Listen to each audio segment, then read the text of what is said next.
July 14th is a very special day for France. It's our national day. You might know it as Bastille Day, but no French people calls it this way. For us, it's le 14 Juillet, July 14th. When you're interested in a language, a culture, and a country, it's very important to understand the significance of national holidays. In France, there are many national holidays with religious origins because for a long time, France was a Catholic country. But July 14th is not a religious holiday. It's a holiday that was created to celebrate the unity of the French people. To understand better this event, we need to look not only at our history, but also at its cultural and political dimensions. But I don't want to bore you with a history lesson, so I'll try my best to make it interesting. Let me know in the comments if I succeeded. Now, if you're planning to move to France and don't know where to start, I have prepared a checklist for you. You can download it via the link in the description below. Now, are you ready to celebrate July 14th with the French? Okay, here we go. French people celebrate the storming of the Bastille that happened on July 14th, 1789. In reality, July 14th is not only the celebration of the storming of the Bastille, but very few people in France remember that from school history classes. So you'll know more than most French people after watching this video. Let me explain a bit what happened and how this date was chosen as the national holiday in France. This way you can impress your French friends with your knowledge of French history.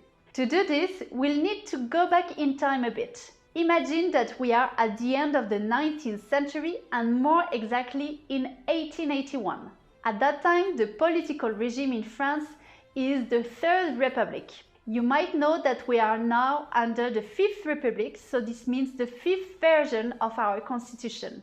So you need to go a bit further back to the Third Republic to imagine the context. At that time, in 1881, the deputies, who are the people in the assembly who vote on laws, were looking for a date for a national holiday. The deputies didn't want this national holiday to be religious. They wanted a holiday to celebrate the Republic. So they looked through the history of France and tried to find the right date that could serve as the French national holiday.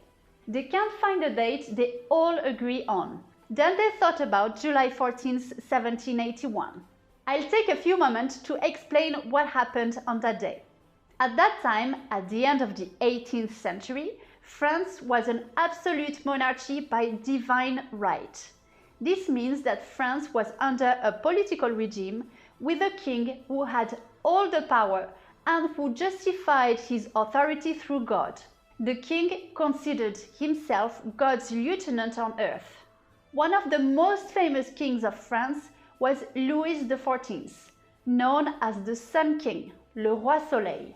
In 1789, when the French Revolution started, Louis XVI was the king of France. At that time, France was in an economic crisis, with a lot of debt to foreign countries that it could no longer pay back.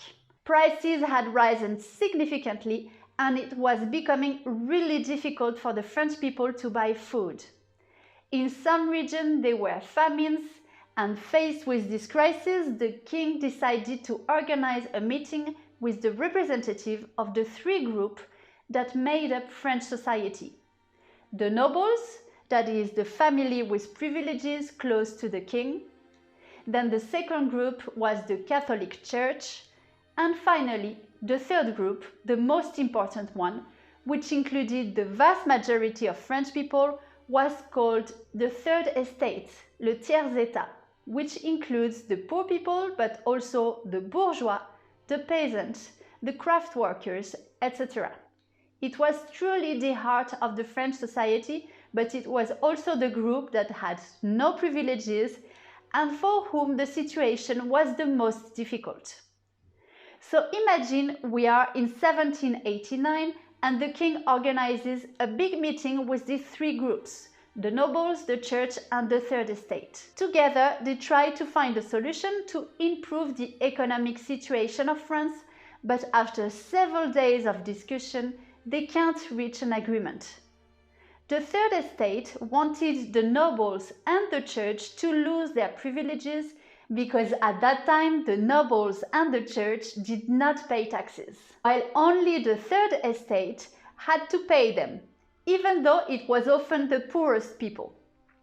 As it was impossible to find a solution, the third estate decided to create a national assembly to represent the French people and write its own constitution. The French people didn't want an absolute monarchy and were inspired by the American example with their constitution established just 2 years before. The French wanted to implement a parliamentary monarchy, but the king, some of the nobles, and the church did not recognize this assembly. They say that the Third Estate Assembly has no legitimacy. So the king organizes a military action to put an end to it, meaning that the king brings troops of soldiers to the gate of Paris to attack the assembly and dissolve its members. But many soldiers refuse to obey and join the Parisian revolutionaries, who are the people who support this assembly and want to end the privileges of the nobility and the church. To oppose the king's forces, the revolutionaries decide to go and take arms at the Bastille. The Bastille was a state prison, but there were only 7 prisoners at the time of the attack. So there were not many people and not many prisoners, and it turned out that there were not many weapons either. The Bastille was mainly a symbol of royal authority because when the king arbitrarily decided to imprison someone, that person went to the Bastille prison. Quickly and easily, in one day, the revolutionaries managed to take control of the prison.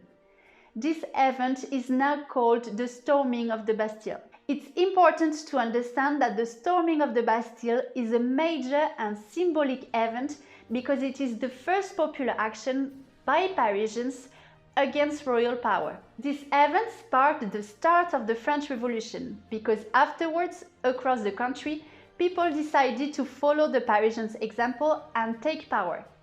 The storming of the Bastille thus marked the end of the old regime, the end of the absolute power of the king and the privileges of the nobility and the church. This was when a new society started to be created, the modern France, and in other words, the storming of the Bastille is a very important but also very violent event. Many people were injured or killed during the attack on the Bastille, and it was a fight among the French, a fight between the Third Estate and the nobility. So if we go back a century later to 1881, when the deputies were looking for a date for the national holiday, some of them thought that July 14, 1789 is not a very good idea. Why? Because it was a very violent event that divided the French. These deputies don't want to celebrate such a violent event. They want to celebrate another event that showed the unity of the French people, a more positive event in their eyes. This other event is la Fête de la Fédération, the Federation celebration. And as a funny coincidence, la Fête de la Fédération took place on July 14, 1790, a year later. Now we'll explain quickly what la Fête de la Fédération is, because even among the French, many people don't know about this event or forgot about it. In 1790, France was still a monarchy, meaning that the king was still present, but no longer had all the powers. The only power the king still had was executive power, a bit like a president. And in this new society, there were no more privileges. Everyone had to pay taxes, and the assembly wrote and voted on the laws to govern the country. At that time, there was a lot of hope. People thought that the economic situation would finally improve and that all the French would have enough to eat. So on July 14, 1790, large popular celebrations were organized in Paris and Lyon. Everyone was invited, ordinary citizens, members of the church and the royal family, the former nobles, soldiers, etc. In Paris, this celebration took place at the Champ de Mars, the large garden at the base of the Eiffel Tower, But obviously, at that time, during the Fête de la Fédération, there was no Eiffel Tower yet. During this great popular celebration, the king took an oath to respect the constitution written by the Assembly. If you know a bit about French history, you know that in 1790, the revolution was far from over. We would have to wait another 9 years, so until 1799, with the takeover of the power by General Napoleon Bonaparte for the revolutionary period to end. But at that moment, on July 14, 1790, people thought that the revolution was over and that France was ready to enter modernity. Now let's go back to modern days and how we celebrate July 14th, Bastille Day in France. Obviously, Bastille Day is a public holiday, meaning French people don't work.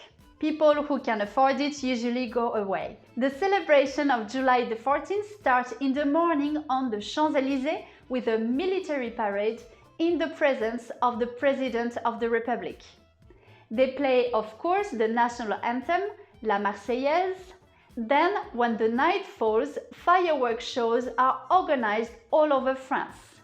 The one in Paris is usually done near the Eiffel Tower from the Trocadéro, the Iéna Bridge and the Eiffel Tower itself. The Parisian fireworks can gather about 500,000 to 1 million spectators. So if you want to have a good spot, you need to arrive around lunchtime to save yourself a spot on the Champ de Mars. Most people usually come for a nice picnic, and it is also a very popular family event. The festivities don't end with the fireworks. Now comes the most French event of all, music concert and of course the firemen's public dance. If you ask me, this is the best part of Bastille Day in France.